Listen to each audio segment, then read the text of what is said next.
Books. Who likes them? Nobody. Who's got them? Everybody. But have you read this book?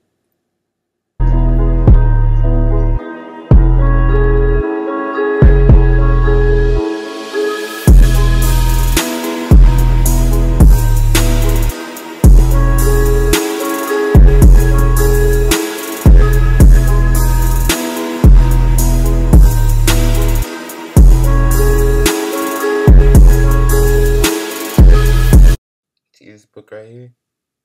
This is what we're talking about today, boys. What is up, my peoples? My name is Ruduwani, and I'm here to talk to you today about Love in the Time of Cholera by Gabriel Garcia Marquez. But before I do, please give a big round of applause to my co-anchor, Tommy Strong. Even though he could not be here today, he's been a big process in helping you view what you're about to see, so please give it up for the guy.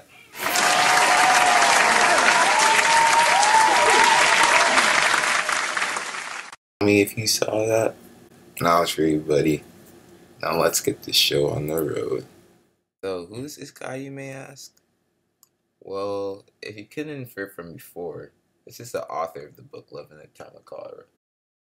In Aracataca, Colombia, on March 6, 1927, Gabriel was born into a big boy family, with his family telling him big boy stories from his old family.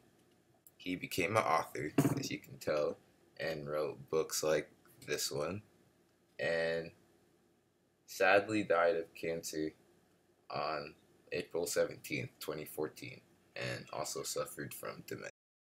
Although Marquez wrote Love in the Time of Cholera in 1985, the book was based around the turn of the 20th century in Colombia, where there is much political stability. The economy was great. A lot of the country was in the process of urbanization, even though it was hard with the mountainous geography that Colombia has. And there was a time of leisure for the people in Colombia due to the economy being good. And you know, with free time, people can go. Now that I think about it, Love in the Time of Cholera is a kind of weird title because love and cholera are kind of contradicting. You think of love to be nice in some cases and cholera to be bad in most cases, so it's kind of contradicting. But this title does kind of summarize what the book is about, like most titles do, so I guess it will work. However, for this case, Marquez specifically uses this title to get across a few key points that he has about the book. Love and cholera, in a sense, are kind of a juxtaposition, and Marquez is saying that love causes cholera, quote unquote, or the suffering of love. The title itself foreshadows the relationships and how hard they are to keep and how hard they are to develop throughout the novel. One of the characters himself, named Florentino, has cholera. The sensation that you may feel when you have butterflies in your stomach from being nervous or being someone that, you know, could be similar to cholera. And a theme that Marquez throws out there with the title is that it's more noble to love in times of pain than the time of peace. In the novel, it doesn't exactly say where the story takes place.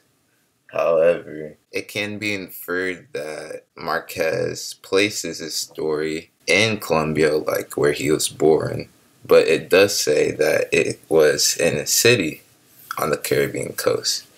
And the culture of the novel has to do with, one, the fact that many characters are of Hispanic descent in the story, and going back to the title, cholera in Spanish refers to the disease cholera, or it could refer to extreme anger or rage. So love could, in a sense, cause anger, and that is what is shown and foreshadowed from the title.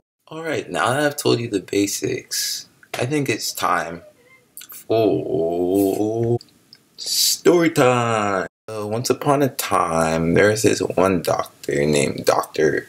Urbino, and he finds out that his friend committed suicide, and his friend's name was Jeremiah, and Jeremiah was scared of being an old guy, so he died. When Dr. Urbino was walking home, he found his talking parrot, and he was flying around, so he chases him, and then the parrot lands on the mango tree. When the doctor goes to reach for him, he falls. His neck goes like this, when it does that, and then he died. And Florentino comes along to this funeral and talks to this guy's wife and says that, I really liked you for like a good amount of time. And this good amount of time was like 50 years. And the wife says, freak off, because she doesn't like it. And then the story from here goes back 50 years. So rewind 50 years. So 50 years back, we find out that Florentino and Fermina were friends. And Florentino would wait for Fermina at the park and they'd walk home together. And then Florentino was like, I'm going to do something. So then he writes a letter to Fermina and he writes about, liking her. And she's like, I guess. So fast forwarding 2 years, Fermina agrees to marry Florentino. But then Fermina's father, they knew was probably going to be like, nah, this guy ain't cool. So they tried to hide. But then Lorenzo, who is Fermina's father, finds out. And then Fermina goes far, far away. And she never sees Fermina again. But, Florentino tries to be a sneaky weasel. And he sends secret letters. And the wedding that they were going to have, it just goes away because, she doesn't feel for him like that anymore. Fermina meets Dr. Urbino, and Dr. Urbino is a rich guy, and he's apparently hot, as Fermina's cousin would say. Florentino's a sad boy, so he just says, I'm gonna frick all you ladies. So he does that to like 500 ladies. That's a lot of ladies if you don't know how many 500 is. And so Dr. Urbino and Fermina have 2 kids, and even though they may have some issues like any married couple may have, they're happy. And Florentino still is looking out for Fermina, even though he fricked like 500 ladies. He still has feelings for the girl, and so he's been like following them around, which is kind of weird, but it'd be like that sometimes. Back to the present, Fermina and Florentino, they get on this one honeymoon cruise, even though that they're just friends. And everybody's kind of worried about Fermina because, her husband just died, but she seems to be kind of happy. So when they're on this one cruise, Florentino goes up to the captain and says to, pull the yellow flag. And if you don't know what the yellow flag means there's cholera, bro. So when the captain pulls the yellow flag, everybody thinks that there's cholera and gets off the ship. And Fermina is like, what's going on? Florentino's like, nah, don't even worry about it. So Fermina and Florentino are on this one ship and they just keep on, sailing down this one river that they're on the cruise. I guess they agreed to not go back to the city, question mark. So yeah, they're just sailing down this river for the rest of their lives. The end. Now to explain story time, I'm going to explain some of the main characters I talked about. So Florentino, as you know, when he gets sad boys, he just wants diddly do. And he really likes Fermina. But when he does the diddly do with all these other ladies, he's like, I don't really feel for you that way, but he only feels for Fermina that way. An example of that's like with America, the 14-year-old girl that he fricks, and he doesn't even care when she dies. Fermina is stubborn but strong, and she does not like the religion that her society and her father have tried to force on her. But even though she's like an independent woman and strong-willed, she's still depicted as like an object like many women are in this novel. Dr. Urbino, he's Simple guy. Even though he's a doctor, he's very unemotional. And that is kind of shown in his relationship with Fermina. Even though he's unemotional, Fermina and Dr. Urbino stayed together for 50 years and don't even have a lot of problems during that time. And the last character is Lorenzo, and Lorenzo is the father of Fermina. And although he's overprotective, he is a caring guy. And when he finds the love letters that Florento and Fermina were writing to one another, he sends Fermina far, far away. When Dr. Urbino comes to the stage, he's like, yeah, you're the guy. So he forces the marriage between the two.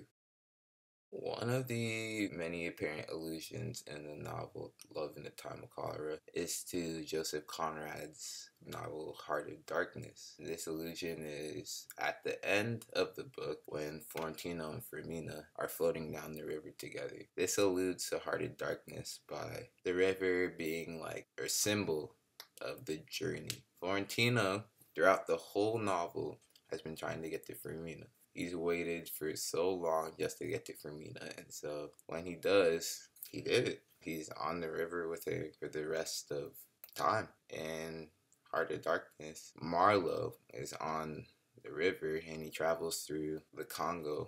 The river is his journey as he goes deeper into the heart of darkness, quote unquote. When he gets to Kurtz, who he's been hearing so much about, he gets there and he's like, wow, you're a guy. And Kurt has been so corrupted by his surroundings. It's like, then what was the point? But the journey was the point. The journey was what got him to be where he was. Tommy Boy just sent me a message to remind you guys the main theme of Love in the Time of Cholera.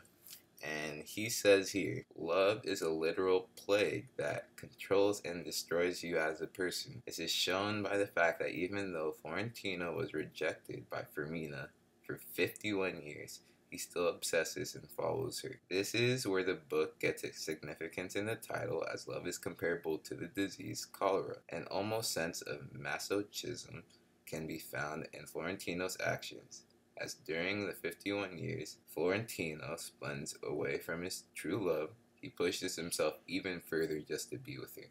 When Florentino is thrown in jail for trying to serenade Fermina, he enjoys this self-sacrifice and wishes he could experience more pain for his lover. Even when held at gunpoint by Fermina's father, Florentino is not scared, as he believes there is no greater deed than to die for love. Some good stuff, Tommy. Sadly, it's come to that time, guys. Show's over. And I want to thank each and every one of you for coming with us through this journey in Love at the Time of Cholera. Hope to see you soon. Peace.